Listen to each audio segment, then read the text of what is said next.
Президент Таджикистана Эмомали Рахмон – агрессор и убийца. Он вероломно ворвался на территорию Кыргызстана. Руками своих солдат убил десятки мирных жителей в Кыргызстане, включая женщин и детей. Рахмон хочет эскалации и хочет больше жертв среди мирного населения. Почему он это делает?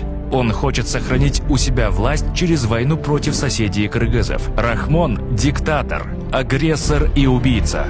Кто такой Рахмон и почему он вероломно начал вооруженный конфликт с Кыргызстаном? Три основные причины. Причина номер один – внутриполитическая ситуация. Экономически-социальная ситуация в Таджикистане очень тяжелая. Рост числа безработных, нищета и количество трудовых мигрантов за рубежом увеличивается. Люди устали от воровской власти и от того, что все сферы экономики под семьей и кланом Рахмона. Ожидается социально-политический взрыв. Рахмон в нынешней тяжелой ситуации в своей стране крайне заинтересован в консолидации нации вокруг себя и для этого находит общего врага – Кыргызстан. Поэтому клан диктатора спровоцировал конфликт с кыргызами. Причина номер два – контрабанда и наркотрафик. Клан Рахмона контролирует контрабанду ГСМ и других товаров из Кыргызстана и обратный поток контрабанды. Усиление контроля со стороны Кыргызстана и ужесточение борьбы с контрабандой становятся причиной убытков семьи Рахмона.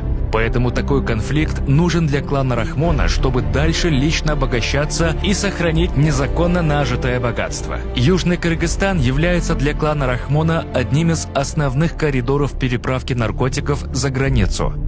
И поэтому клан Рахмона не заинтересован в присутствии постоянного какого-либо контроля с кыргызской стороны этих коридоров. Причина номер три. Операция «Преемник». Рахмон очень болен. Он в любой момент может оказаться недееспособным управлять, и поэтому ему срочно надо передавать свою власть своему сыну Рустаму Эмомали. Но он понимает, что данный процесс под угрозой из-за того, что Рустам еще молод, неопытен и полностью не признан другими кланами. Для того, чтобы минимизировать риски перехода власти, ему нужна консолидация людей и так называемая победа против внешнего врага. И он выбрал Кыргызстан для своей политической аферы. Обращение таджикскому народу. Уважаемые братья-таджики! Кыргызы и таджики жили веками в бок о бок мирно и навсегда останутся братьями-соседями. Мирный договор был подписан в Бишкеке при посредничестве нашей страны. Кыргызстан принял 1000 беженцев, предоставил пути для оказания гуманитарной помощи.